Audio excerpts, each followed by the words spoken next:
Tout le monde aime débattre entre Google Maps et Apple Maps, mais la plupart des gens ne réalisent pas à quel point les différences sont importantes. Par exemple, tu ne sais peut-être pas que Google Maps ne te guide pas toujours par l'itinéraire le plus rapide. Sérieusement, je vais te le prouver dans quelques instants. Évidemment, cette vidéo n'est pas sponsorisée, je n'ai aucune affiliation avec Apple Maps ou Google Maps. Ceci dit, on y va! Quand tu ouvres les deux applis, elles ont une présentation assez similaire. Google est un peu plus chargé avec des suggestions en haut, genre rentrer à la maison, restaurant, café, courses et tout ça. Alors qu'Apple te montre surtout juste la carte, la météo dans le coin supérieur et une petite barre de recherche en bas. Si tu tapes dessus par contre, tu peux voir quelques suggestions. Il y a des endroits récents où tu es allé, des guides qu'Apple recommande, ainsi que des lieux que tu as peut-être marqués dans le passé. Bien sûr, tu as la maison et le travail pour une navigation plus facile. Du côté de Google, en bas tu as 3 onglets, Explorer, Toi et Contribuer. J'en parlerai plus tard, ils ne sont pas super pertinents pour trouver de nouveaux endroits. Mais si tu fais glisser vers le haut pour Nouveautés dans ta zone, ils te montrent des hôtels à proximité, des restos, différents trucs que les gens ont postés. Et c'est là qu'on trouve la première grande différence entre les deux. Google Maps est vraiment une plateforme d'avis plus cartes, alors qu'Apple Maps, c'est vraiment juste des cartes. Les deux ont Street View, et quand tu navigues, tu peux éviter les péages et les autoroutes. Mais Google prend l'avantage ici avec quelques gros points forts. Non seulement tu peux voir une tonne d'avis, à mon avis encore plus d'avis, mais ils sont vraiment faciles à consulter. Ils te montrent les étoiles, tu peux voir des images, des vidéos, consulter les menus. C'est vraiment bien intégré et ça s'intègre parfaitement dans l'appli. Apple Maps a toujours des avis, mais ils ne sont pas natifs à Apple Maps, ça tire juste depuis Yelp.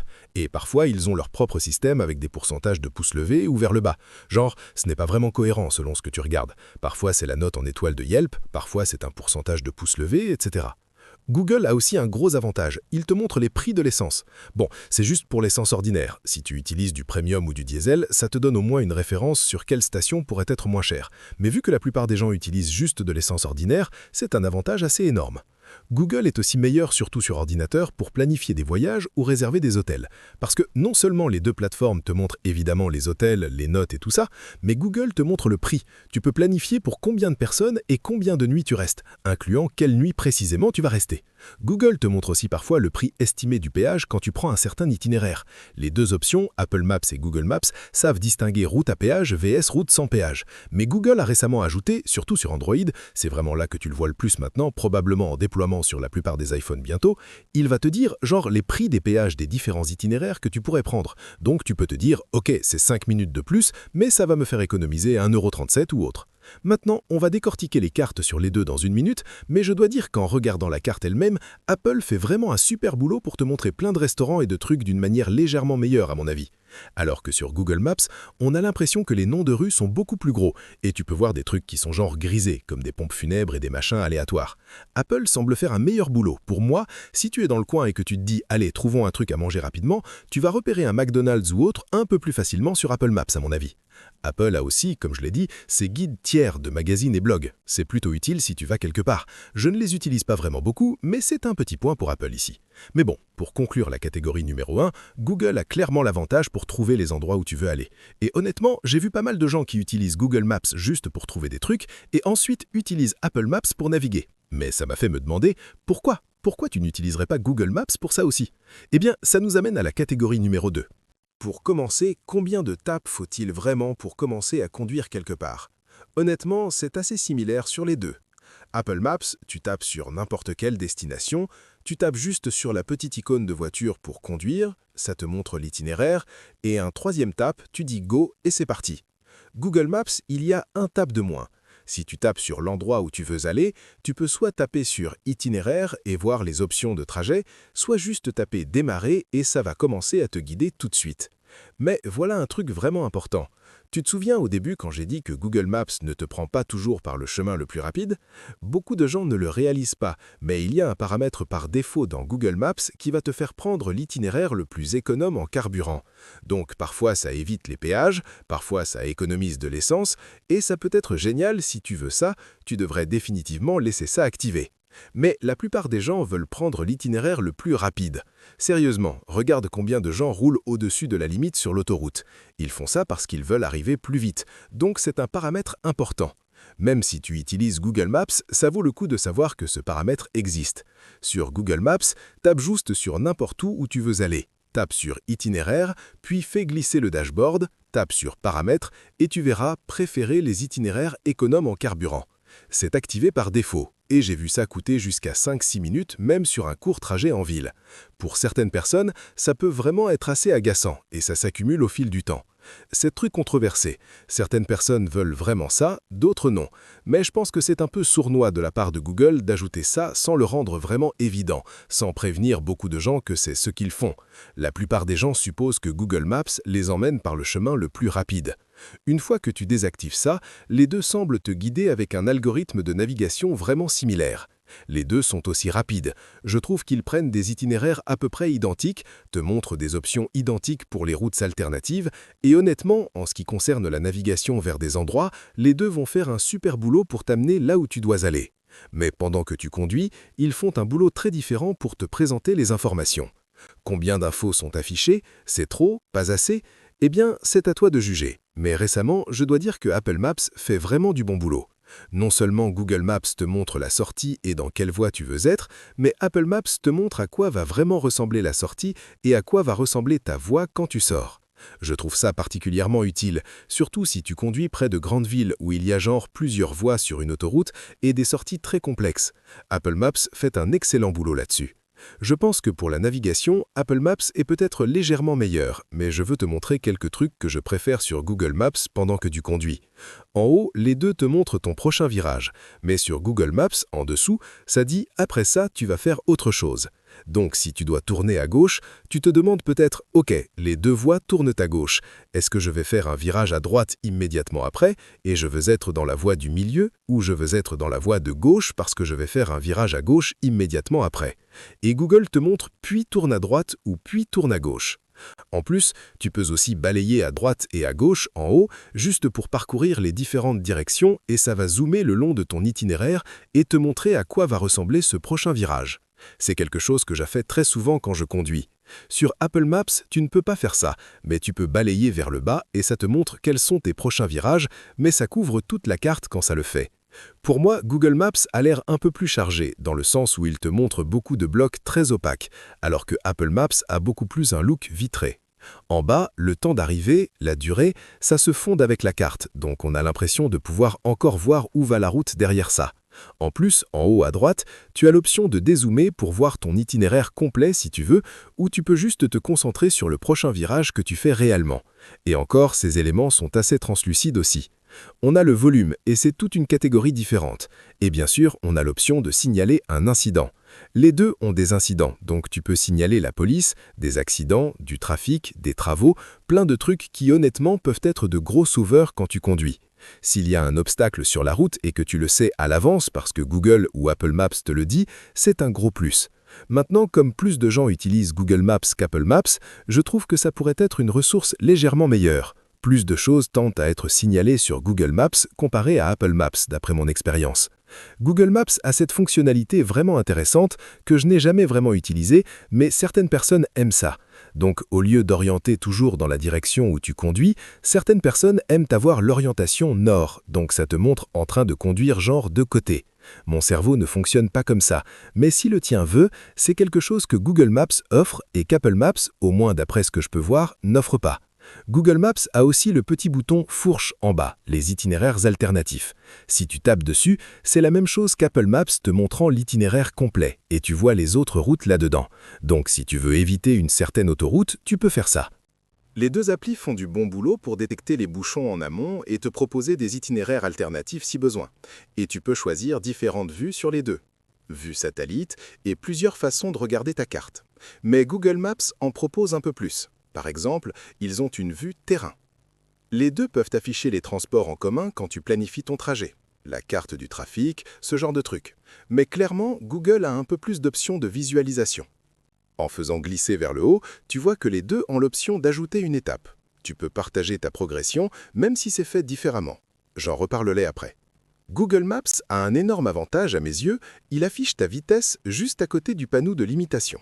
Apple Maps te montre bien la limite de vitesse sur la route, mais personnellement, voir ma vitesse et la limite côte à côte, c'est super utile. Tu te dis direct « Oh, je roule trop lentement » ou « Je roule trop vite ». Je sais, ta voiture a un compteur, mais je me surprends à utiliser ça vraiment souvent. Bon, j'ai dit beaucoup de trucs positifs sur Google Maps en navigation, mais au final, je préfère quand même Apple Maps. Pourquoi? Parce qu'il affiche plus d'infos à l'écran, c'est moins brouillon, moins chargé. Et surtout, quand tu arrives à tes sorties, il te montre beaucoup plus de détails sur à quoi va ressembler la bretelle. Pour moi, c'est un gros avantage. Et c'est vraiment un truc que j'aimerais bien que Google commence à copier. Passons à la catégorie 3, la navigation audio. Quand tu conduis et que tu veux entendre les indications vocales pour savoir quand tourner, Apple rend l'accès au volume super facile. Tu peux avoir un volume différent pour ta musique ou pour la navigation, juste en appuyant sur le petit haut-parleur à droite. Évidemment, Google et Apple ont tous les deux l'option de couper le son ou d'avoir juste les alertes. Mais sur Apple Maps, tu vois volume normal, plus fort ou plus faible. Si tu écoutes de la musique et que tu te dis « Putain, j'aimerais bien que ce soit moins fort pour mieux entendre ma musique avec juste la navigation en fond ». Ou si tu veux plus fort, tu changes ça direct. Google Maps te laisse faire pareil, mais tu dois aller dans les paramètres plus profonds. Tu tapes sur Paramètres, puis tu dis Guidage, Volume, plus faible, normal, plus fort. Pour le reste, on a quelques options sur les voix. Il n'y a pas grand-chose à changer de ce côté-là. Je trouve que les deux font un bon boulot pour te dire ce que tu veux entendre. Google a un réglage pour avoir des indications audio encore plus détaillées si tu veux. Mais je dois dire que pour celle-ci, c'est un peu match nul. Les deux ont des voix qui sonnent naturelles et les deux font du bon boulot en conduisant pour me dire où aller et quoi faire. Catégorie 4, j'appelle ça la collaboration ou les amis. Il y a plein de trucs dans les applis de cartes que je pense que la plupart des gens ne réalisent même pas qu'ils existent. Par exemple, sur Apple Maps, tu peux partager ton heure d'arrivée estimée en un seul clic. Ça l'envoie à ton pote ou à qui tu veux et ça dit genre « Hey, je conduis, mon heure d'arrivée c'est 15h15, je te dis s'il y a du changement ». Il y a un texto préécrit avec l'heure, c'est plus safe que de taper toi-même. Google Maps a une fonction vraiment intéressante qui est un peu différente. Il partage ta localisation en temps réel jusqu'à ton arrivée. Donc ça l'envoie à ton pote et il peut voir sur Google Maps tant qu'il a aussi Google Maps téléchargé. Il verra où tu es, quelle est ton heure d'arrivée et il peut te suivre tout le long du trajet. Et je trouve ça plus safe. Il peut voir s'il y a un problème. Bien sûr, tu pourrais aussi juste le partager sur Localiser, mais sur Google Maps, la possibilité de le faire entre plateformes, Android ou iOS, est juste pour une durée limitée. C'est pratique. Google Maps fonctionne aussi comme Localiser. Donc si tu veux avoir tous tes potes sur une carte, ou si tu veux que tes parents sachent où tu es et qu'ils n'ont pas d'iPhone, tu ne peux pas utiliser Localiser, mais tu peux utiliser Google Maps. Tu peux partager ta position pour une durée définie ou indéfiniment sur plusieurs appareils. Ils peuvent te voir sur leur ordi, sur leur téléphone, peu importe. Tant qu'ils utilisent Google Maps, ils peuvent voir où tu es aussi longtemps que tu l'as partagé. C'est aussi facile de sauvegarder des endroits sur Google Maps. Je veux dire, tu peux le faire sur Apple Maps aussi, mais j'aime bien que ça te suive sur toutes les plateformes et appareils. Donc si tu as un PC HP et un iPhone, maintenant tu peux utiliser la même planification de carte sur les deux appareils. Tu peux créer une carte entière, sauvegarder tout l'itinéraire et ensuite juste commencer à naviguer sur ton téléphone.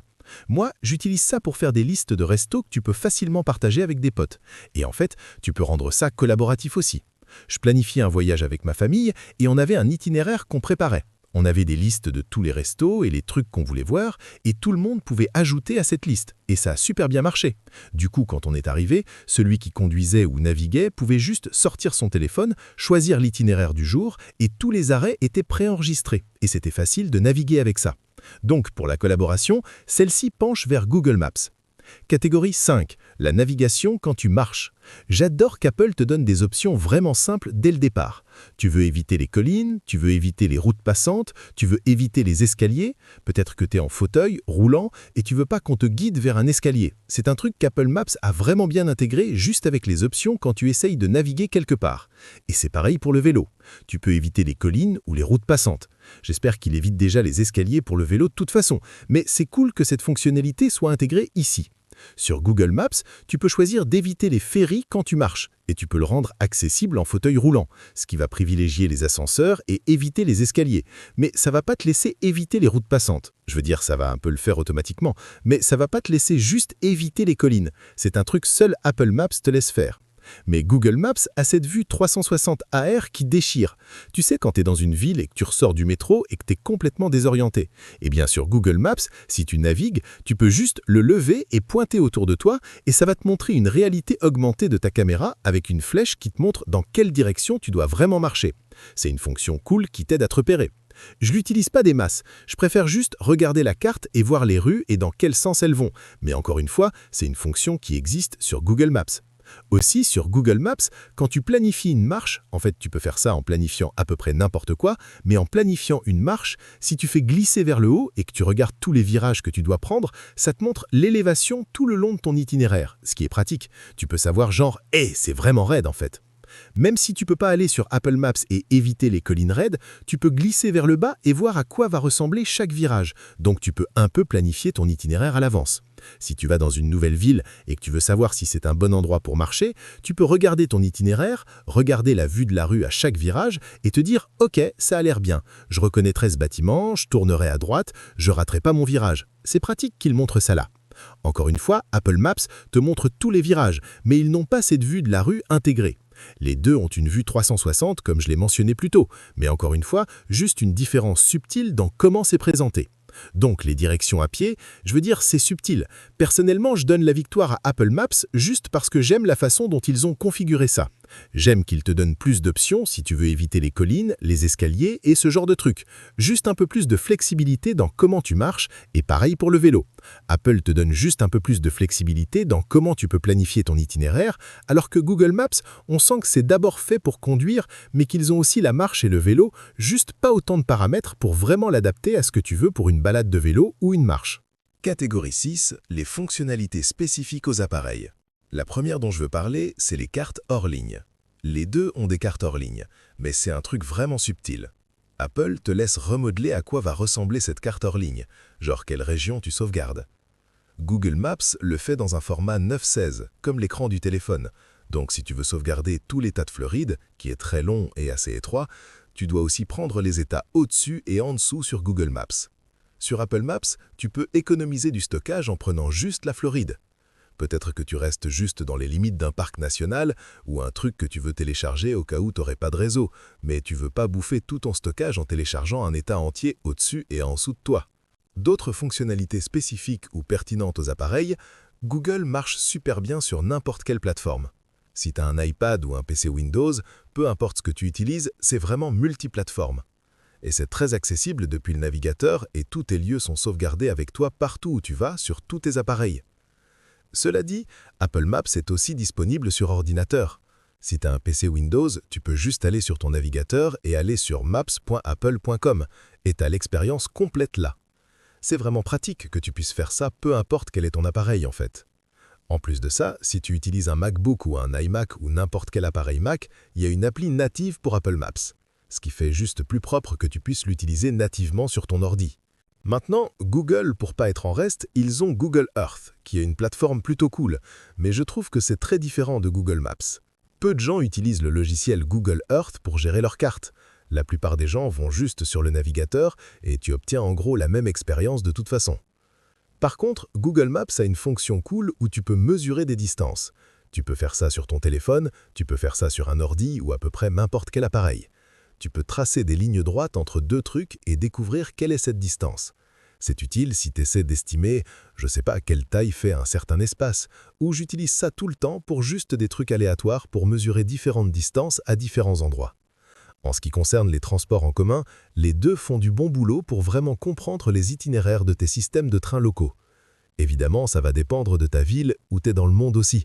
Mais au moins là où je suis, Apple Maps et Google Maps connaissent les horaires, restent à jour avec tout ça, et ils semblent tous les deux faire un très bon boulot. Bon, jusqu'ici, c'était assez serré entre les deux. Certains trucs sont mieux sur Google Maps, d'autres sont mieux sur Apple Maps. Bon, pour la catégorie 7, j'espère pouvoir départager ces deux applis. On va voir laquelle est vraiment meilleure en se basant sur des fonctionnalités vraiment intéressantes, originales, voire carrément bizarres que l'une ou l'autre possède. Et franchement, selon de quoi tu as besoin, ces trucs peuvent être de vrais critères décisifs pour toi. Ou peut-être qu'ils vont juste te convaincre de passer à l'autre application. Alors pour commencer par quelque chose de sympa, Google Maps te permet de changer ton avatar de conduite. C'est plutôt cool.